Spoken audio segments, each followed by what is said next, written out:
पहले इसका जवाब दो कि आपके धन की प्रज्ञा होगी। मैं बोलना तो नहीं चाहिए, दिवंगत आत्माओं के बारे में बोलना नहीं चाहिए, लेकिन उदाहरण के लिए बोल रहा हूं, अपमानित करने नहीं बोल रहा हूं। इस सांसारिक शरीर के पिताजी रात में 2 बजे उठते थे, रात में 3 बजे, रात में 12 बजे। ये माँ की सौगंध से बोल रहा हूँ, सामने बैठी हुई भगवती की सौगंध से, कि इस सांसारिक शरीर के पिताजी हर हफ्ते में 4 बार रात में 2 बजे 1 बजे उठ जाते। हम बहुत छोटे थे, सोचते ये क्यों घड़ी घड़ी उठ रहे हैं, तो सीधा तिजोरी की तरफ जाते, तिजोरी में बैठ के तिजोरी खोल के रात में अचानक 2 बजे कितने पैसे रखे हुए गिनने लगते। मैं कहता पिताजी नींद बिगाड़ के यूं क्या करते हो? वो बोले नींद बिगड़े वो अलग बात बेटा, मेरे लक्ष्य को प्राप्त करना जरूरी है, उसके लिए मेहनत करता हूं।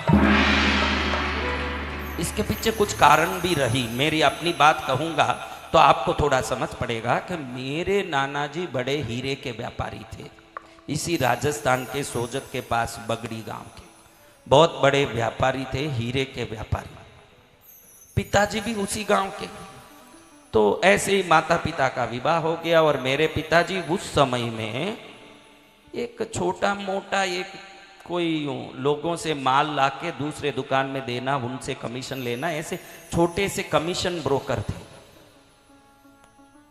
तो एक बार मेरी माँ अपने पियर गई, तो मेरे नाना जी बड़े हीरे के व्यापारी थे, तो तरह तरह की हीरे की नथनी दिखाई। तो मेरी माँ ने गलत सोच लिया कि पिताजी कुछ देना चाहते हैं इसमें, इसलिए दिखा रहे हैं। तो उन्होंने एक पसंद कर लिया, एक नथनी पसंद कर ली, वो लेके आ गई अपने साथ अपने घर पियर से। मेरे पिताजी को दिखाया कि पिताजी ने ये दिखाया, मैं लेके आई हूँ। तो उस जमाने में कार्ड चलते थे, कार्ड पाव आना के, एक आना यानी 6 पैसे का एक आना होता था, 1.5 पैसे का कार्ड होता था। उस कार्ड में मेरे नाना जी ने खत लिख दिया कि आपकी पत्नी, क्या लिखा? आपकी पत्नी। उनकी क्या लग रही है? बेटी। हाँ, उन्होंने लिखा कि आपकी पत्नी नतनी लेके आई है, उसका पैसा पहुंचाएं। वो हीरे की नतनी बहुत बड़ी थी, हीरा। तो मेरे पिताजी बड़े यूं संकोच में पड़ गए कि वापस देंगे तो हमारी दरिद्रता प्रकट होके आएगी कि मुझे नहीं चाहिए। दें तो क्या दें, दे तो कैसे दें?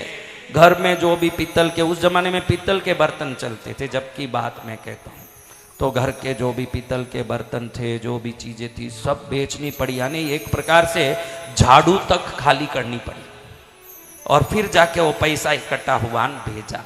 उस रात में मेरे पिताजी ने प्रण लिया कि जिस आदमी ने मेरे सामने पैसा मांग के मुझे नीचे दिखा दिया, उस आदमी के सामने सिर ना ऊंचाऊं जब तक नींद मेरा हराम है, ये शपथ लिया हूं। और मेरे जीवन में भी लोगों को पैसे के लिए ज्ञान देने के पीछे ये सब घटनाएं कारण है। मेरे जीवन में मैंने देखा है बचपन में ये सब बात, तो मेरे जीवन में ये कारण बना। उसके बाद मेरे पिताजी धीरे धीरे कुछ चीजों को शोधने लगे। आप बोलते हो ना पैसा बहुत कठिन है कमाना, नहीं है। बुद्धि लगा दोगे तो पैसे से इस संसार में कोई सरल चीज ही नहीं है, मैं गारंटी लिख के दे सकता हूं, वो इतनी सरलता से आती है। मेरे पिताजी ने 2 चीज चेक की, वो ढूंढते ढूंढते एक चीजें चेक की जो आपको आज बताता हूं। ये जो मोटर स्पेयर पार्ट्स होते हैं ना, मोटर स्पेयर पार्ट्स, इसमें मोटर को चालू करने एक वस्तु होता है जिसको स्टार्टर बोलते हैं। एक कुओं में जब मोटर लगते हैं उसके स्टार्टर में अंदर एक ऑयल भरता है, 1.5 लीटर की ऑयल भरती है उस टैंकी में। तब वो स्टार्टर के जो नॉब्स चालू होते हैं तो गर्म नहीं होते हैं और वो ऑयल में डूबी हुई वो नॉब अच्छे से चलती है, समझा? तो ये जो ऑयल है जो मोटर में लगती है, यही ऑयल, ये जितने भी कार वगैरह जिसमें आप अंदर भरते हो ना आगे, वो वही ऑयल है। तो ये ऑयल इधर 6 रुपए में बिकती है, वही ऑयल उधर 60 रुपए में बिकती है। मैं ये बात आपको 70 वर्ष पुरानी बात बता रहा हूं।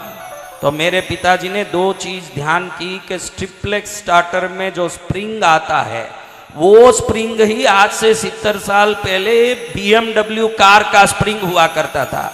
वो स्ट्रिप्लेक्स में 12 रुपए में डजन मिलता था और BMW में एक स्प्रिंग 24 रुपए में बिकता था। तो 12 रुपए में पूरा डजन लाके एक स्प्रिंग 24 रुपए में बेचे 288 रुपया। 12 रुपए में स्प्रिंग लाके 70 वर्ष पहले 288 रुपए में बेच के मेरे पिताजी ने एक वर्ष में अरबों रुपया कमा लिया। जय गुरुदेव। तो मैंने उसके बाद वो इंग्लैंड से कॉपर भी इंपोर्ट करने लगे, भारत में इंपोर्ट करने लगे मेरे पिताजी। कॉपर इंपोर्ट लाइसेंस के इंडिया में सेकंड नंबर के व्यापारी रहे। उसके बाद जिनका घर खाली हुआ, जिनका घर बर्बाद हुआ, वो भारत के सबसे बड़े आयात निर्यात वाले व्यापारियों में, यानी विश्व के किसी देश से कॉपर इंडिया में आता था वैसे अरबोंपतियों में दूसरे नंबर में मेरे पिताजी का नाम था। और ये जो जितना बड़ा ये हॉल है ना, इतने बड़े हॉलों में पैसों के बोरे भरे हुए मैंने मेरे जिंदगी में देखे हैं मेरे घर में। हाँ, तो आप ये समझ लेना जीवन में कि मेहनत जब तरस और जब तड़पड़ाहट के साथ होता है तो वो निश्चित इस जीवन में पाके ही रहेगा। ऐसा उदाहरण मैं 10,000 दे सकता हूं। आप क्या पाओगे? जिस जेब में है वो पैसा ही कितना है, जिसको कोई ठिकाना नहीं देखने का। पैसे पर प्रेम होगा। देखो मैं साधारण उदाहरण बताता हूँ। एक लड़की को एक लड़के पर प्रेम हो गया, ये मैं नहीं बोलना चाहिए, संत हूँ, लेकिन उदाहरण के लिए बता रहा हूँ कि एक लड़की पर प्रेम हो गया। अब ये 24 घंटा वो लड़की क्या कर रही है, कहाँ गई है, क्या बोलती होगी, क्या करती होगी, 24 घंटा दिमाग इसी में लगा रखेगा कि नहीं? क्यों लगा रहा है? बोलो क्यों लगा रहा है? प्रेम। हाँ, ये कौन सा प्रेम है जो पर्स में है, जो पैसा ही क्या है वही ठिकाना नहीं, वही पता नहीं है। ये कौन सा आपका धन का प्रेम है भाई? अगर सच में प्रेम होता तो आपको उस पैसे के सिवाय कुछ नहीं दिखता। ये कोई स्वार्थ नहीं, लोभ नहीं है। प्रेम का अपना तरीका है उस वस्तु को पकड़ने का। ध्यान रखो, ये प्रेम का अपना तरीका है। जेब में 200 रुपया है कि 2000 है कि 20,000 है कि क्या रखा है कि इसका कोई ठिकाना ही नहीं। 5 लोगों ने हाथ उठाया, ये भी क्या अभी कुछ डाल के आए होंगे इसलिए हाथ उठाए, बाकी ये भी उसी श्रेणी में हैं। ये भी आते समय डाल के आए हैं इसलिए इनको पता है, बाकी हरदम इनको पता नहीं रहता। अगर आप किसी वस्तु को पाना चाहते हैं तो उस वस्तु संबंधी पूरा ज्ञान हर क्षण का आपको होना जरूरी है कि नहीं? आप ही देखो, बोलो। अगर आप कंप्यूटर चलाना चाहते हो ना, आप 50 साल पहले की जिंदगी जी रहे हो तो चला पाओगे? नहीं। अपडेट होना ही जीवन का सबसे बड़ा फॉर्मूला है कि अपडेटेड रहें, आज की तारीख की जिंदगी को समझते रहें। आज के तारीख में मेरे पर्स में कितने पैसे हैं, मेरे गले में कितना पैसा है, मेरे अलमारे में कितना गहना पैसा है, मैं कितनी पूंजी का मालिक हूं, ये पहले समझ नहीं आएगा तो मैं कितना पूंजी का मालिक बनना चाहिए ये कैसे समझ आएगा भाई? आप बता दो। हाँ, बहनों की भी बड़ी गलतियां हैं। बहनों बोलो, देखो ये कुत्ते को पत्थर उठा के मारती हो, नजदीक आएगा कि भागेगा? एक कुत्ते को बिस्किट दिखा रहे हो, नजदीक आएगा कि भागेगा? नजदीक आएगा। तो अब आपको गहने चाहिए क्या? किस किस को गहना चाहिए? अच्छा, जो भी आज आपके पास है सब सुन लो। आज आपके पास जो भी है, किसी शादी में खूब लटका के जाती हो, जो भी है, पड़ोसी का भी कभी कभी लेके पहन के भी चले जाती हो, ये अलग बात, होशियारी तो दिखाती हो, ये सब अलग बात। लेकिन जो पहना अपने पास जो भी था, शादी में उस चीज से ही तो खुश होके वहां घूमती रहती हो। आप लोगों को अपनी योग्यता का चमक दिखाने की विचार आती है कि वेशभूषा के चमक से जिंदगी बिता रहे हो? पहले ये बताओ, बोलो बोलो। यानी आपके अंदर कुछ है नहीं, ये समोसा बिन मसाले का है। ये समोसा कैसा है? बिन मसाले का। अंदर कुछ नहीं, खोखला है, लेकिन बाहर से ऐसे दिखता है कि देखने वाले को लगे कि पहले इसको ही खरीदो। शादियों में जाती है बहनें, न संस्कार न सद्गुण, मेकअप इतना भारी, गहने इतने भारी, और उधर ऐसे घूमे जैसे एलिजाबेथ रानी है। लेकिन अब आप बोलो, आपको एक बात पूछता हूं, जैसे शादी से वापस आओ, इसी गहनों के कारण, इसी धन दौलत के कारण तो मां इतराती घूम रही थी कि नहीं? अब बोलो, जैसे ही शादी से वापस आई तुरंत भार लग रहा है, गले में गहना भार हो रहा है, ये भार हो रहा है, थक गए, ऐसे निकाल निकाल के इधर उधर रखती हो कि नहीं? मान लो मेरी बात, जिस वस्तु से तुम्हारा गर्व बढ़ रहा है, तुम्हारी इज्जत बढ़ रही है न, वहां दुनिया तुमको देख रही है, यानी वो वस्तु तुम्हारे लिए पूज्य है, और उस वस्तु को थकी हुई मान के उठा के फेंकोगे, इसीलिए तुम्हारे घर में गहने बढ़ते नहीं। वो देखते हैं कि हमारी यहाँ इतनी इज्जत है, जब चाहिए तब तुम्हारा भी पति जब चाहिए तुम्हारा उपयोग कर लेना, नहीं चाहिए तो तुमको फेंक दें, उस घर में रहोगी क्या? नहीं। तो तुम्हारे गहने समृद्धि ये नहीं बढ़ने का कारण है। हर हालत में आपको मूल्य देने वाले वस्तुओं को इज्जत देना चाहिए। वापस आए भले ही थक गए, बड़े आदर के साथ धन्यवाद बोल के खोल के, तुम्हारे कारण आज मैं बहुत अच्छे से वहां खड़ पाई और मेरा इज्जत बढ़ा, तुम सब गहनों को मेरा धन्यवाद है, ऐसे आदर से उसको खोल के रखोगे, अगले दिन देखोगे कि ये गहने को और पाने की समृद्धि तुम्हारे जीवन में बढ़ने लग गया है, और बढ़ेगा और बढ़ेगा। जय गुरुदेव। बढ़ेगा कि नहीं? बढ़ेगा, अवश्य बढ़ेगा। लेकिन तुम लोग क्या करते हो? बड़ा राडो का घड़ी पहना, दुनिया में हाँ काम ही नहीं है, फुल शर्ट पहना हुआ है, अंदर राडो घड़ी छुप गई, अब इसको लगे कि घड़ी नहीं दिखे, घड़ी घड़ी शर्ट को आगे खींचे ताकि शर्ट भले कुछ भी जाए, राडो घड़ी दिखना दुनिया को, लेकिन घर आते ही ऐसे खोल के फेंकेगा। थक गया उस घड़ी से। जिस चीज से तुम थक जाओगे वो चीज तुम्हारी जिंदगी में तुम्हारा सहयोग कभी नहीं करेगा। जिस चीज को तुम प्यार करोगे वो चीज तुम्हारी जिंदगी में तुम्हारा सहयोग करने वाला है। जय जय गुरुदेव। समझ रहे हो बा? जी भगवान। समझ आ गई? तो आपको जो जो चीजों की कीमत दिखती है, भले बाहर दिखती हो कि कहीं भी दिखती हो, उसको हर हालत में हर समय कीमत दो, भले कोई हो या ना हो, अकेले हो कि दुनिया के सामने हो। गहने तुम्हारी शान बढ़ा रहे हैं तो शान बढ़ाने वाले वस्तुओं का शान बढ़ाना सीखो, तुम्हारा शान बढ़ेगा।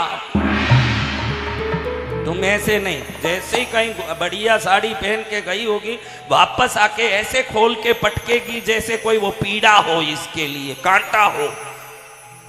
करती हो कि नहीं? देख लो मैं क्या बोल रहा हूं कि तुम जैसे ही वापस आएगी, पसीना हो रहा है, फेंको। इसी से तो मां इतराती घूम रही थी, यही अभी पसीना दे रहा है तेरे को।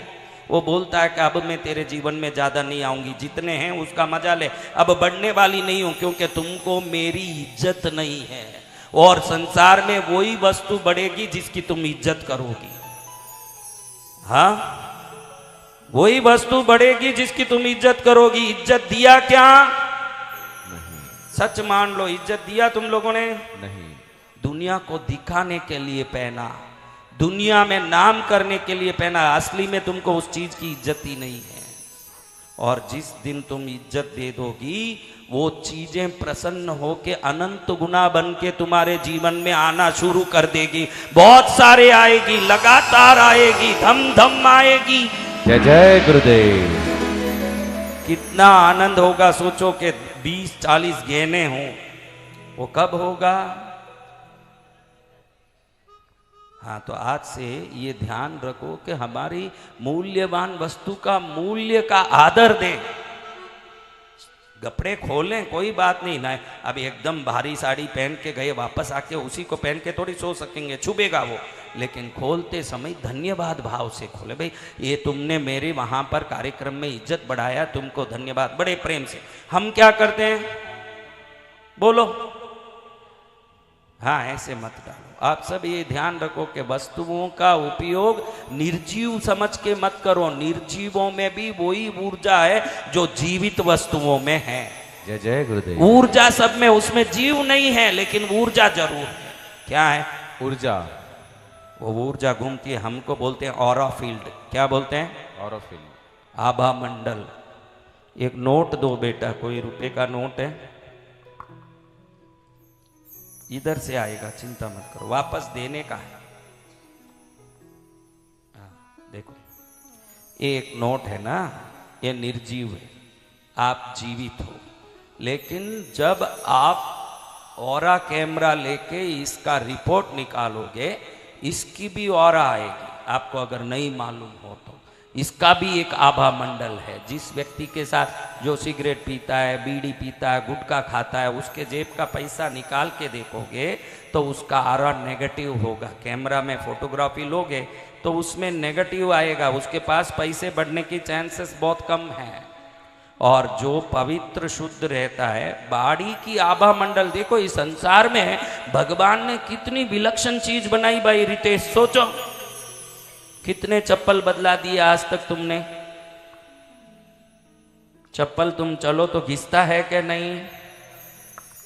बोलो, चप्पल घिसता है कि नहीं? कार का टायर, गाड़ी का टायर, साइकिल का टायर, टू व्हीलर का टायर जितनी चले घिसे के नहीं? कैसा मिशन बनाए मेरे बाप परमेश्वर भगवान, आपको धन्य है। जिंदगी भर चलते हमारे तलवे कभी घिसते नहीं हैं, देख लो ऐसा मिशन बनाया। जय जय गुरुदेव।